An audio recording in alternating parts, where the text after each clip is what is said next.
Entendi. E como é que você que, quanto tempo, você cresceu sempre na vida evangélica? Desde pequeno?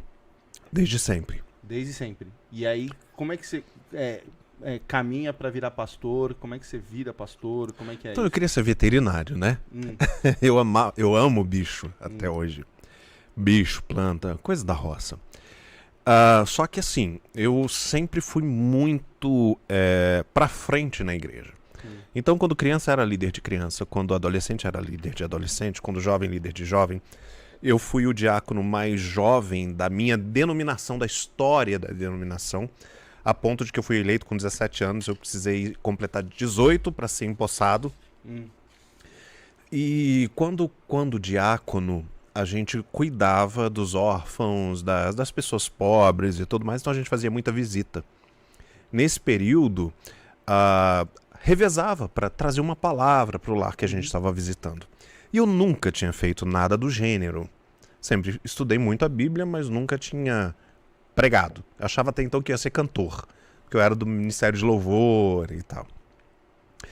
E uma dessas vezes eu lembro que a gente chegou, um dos diáconos falou assim, traz uma palavra aí, quer ler um texto bíblico e trazer uma mensagem para aquele lar.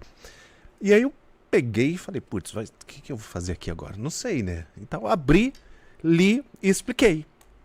Quando eu terminei, tava todo mundo assim, caraca, o que foi isso? Aí eu pensei, o quê? A gente que tem baixa autoestima, a gente pensa o quê? Fiz algo inominável aqui. Não deveria ter feito. E aí eu achei que eu tinha errado muito.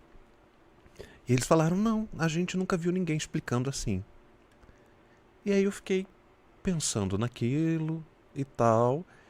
Quando eu faço 21 para 22 anos, eu faço faculdade, eu presto vestibular para a faculdade de música no Rio de Janeiro e passo em primeiro lugar. E eu me mudo para o Rio de Janeiro para estudar, que era faculdade, né? Na minha cidade não tinha, ainda não tem. E quando eu estou fazendo faculdade de música, aí fui fazer ópera, fui fazer canto coral, fui fazer harmonia. Uma dessas matérias que a gente teve, eu fiz junto com a cadeira de teologia. Quando eu vi alguém dando aula sobre teologia, eu falei, me encontrei. E foi aí que eu pedi transferência e fui fazer teologia. Aí eu vi que ali era o meu caminho. Isso você tinha quantos anos?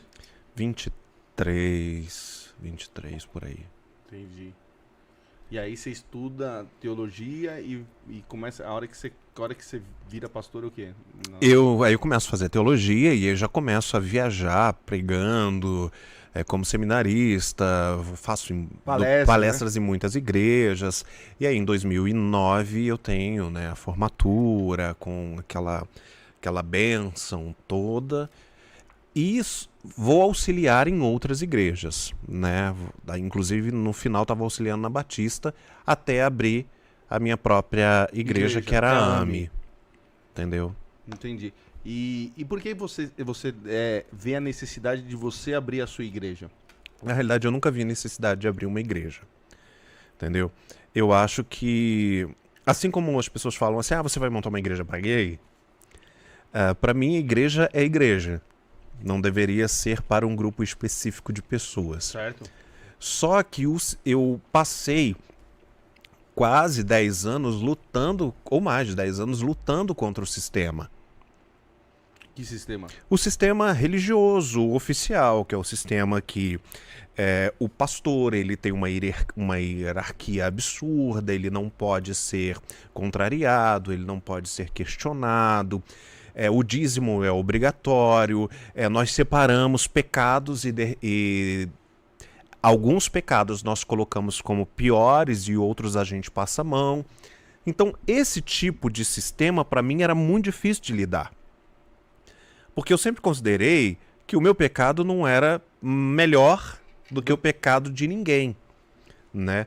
Então, assim, poxa, se eu sinto inveja, eu virava isso nas minhas orações. Quando eu sofria alguma coisa muito ruim, alguém me traindo, e eu ia orar, e eu tinha dificuldade, porque diante das pessoas, as pessoas começavam a orar, elas mudam a voz, Elas mudam o vernáculo dela.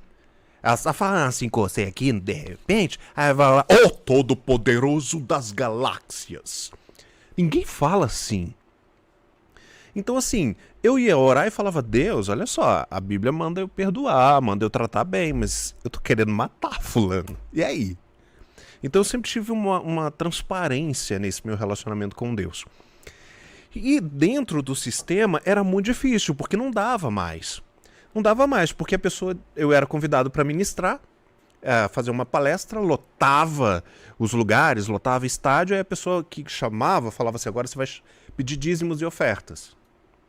E eu não pedia. Falava, não, peraí, você já cobrou o ingresso da pessoa, você vai cobrar mais o quê? Você já pediu a venda de um livro, você vai, sabe, mais o quê?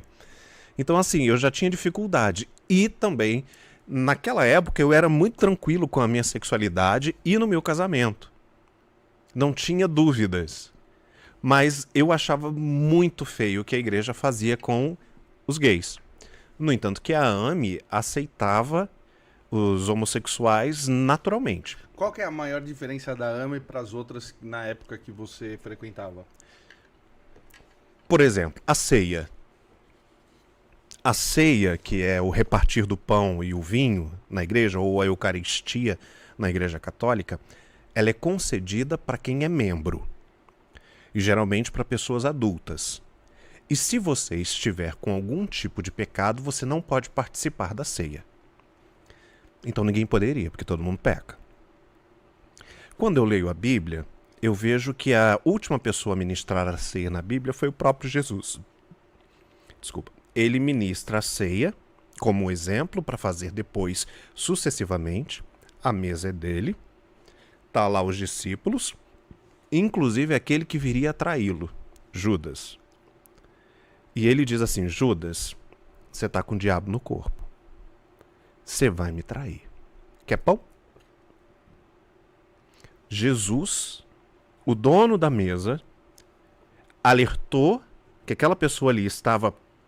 ela seria aquele que lhe trairia, que causaria todo o mal, e mesmo assim Jesus não o tirou da mesa. As pessoas dizem assim, mas Judas não tomou. Não tomou porque não quis, porque Jesus ofereceu. Ele levantou e foi embora. Então quando eu chegava na igreja e via aquela coisa assim, quem vai tomar Santa Ceia fica em pé, porque aí vai tomando, vai sentando. Ou então as pessoas ofereciam a bandeja e o outro não podia pegar. Era constrangedor esse momento. A ponto de que... Mas por que o outro não podia pegar? Porque, segundo a doutrina da igreja, se você estiver em pecado, você não pode tomar ceia. Então, por exemplo, você é divorciado. Você pecou. Você não pode tomar ceia. Pô, mas aí... Você cometeu um adultério, você é solteiro e engravidou. Você não pode tomar ceia. Mas aí então, assim, na prática mesmo, ninguém pode. Ninguém poderia. Porque só tem deuses, então. Ninguém... Mas então, essa é a visão, é uma visão racional. Mas se você cresce dentro de um sistema religioso, você não pensa assim. Você pensa assim, não, eu errei, mas eu pedi perdão. Aquele cara que bebeu ali, ele não, o erro dele não vai, porque daqui uma semana ele vai beber de novo, então ele não tem perdão. Como se daqui uma semana você não fosse pecar de novo. Uhum. Você tá entendendo? Então eu sempre tive essa visão um pouco mais prática. Não, peraí, se tudo é pecado, então ninguém poderia tomar. Uhum. É por isso que a mesa não é minha. A mesa é de Jesus. Uhum. Eu tô ali apenas servindo. Se alguém não puder tomar, que Jesus tire da mesa. Não e eu. quando ele esteve, ele não tirou. Então quem sou eu para chegar na sua casa, num jantar que você oferece para mim e outros convidados, e chegar, não, sai você, sai você, sai você. Não tem condição. Então eu servia para todo tipo de gente. Então isso era uma visão minha, era uma visão da AME, que diferenciava.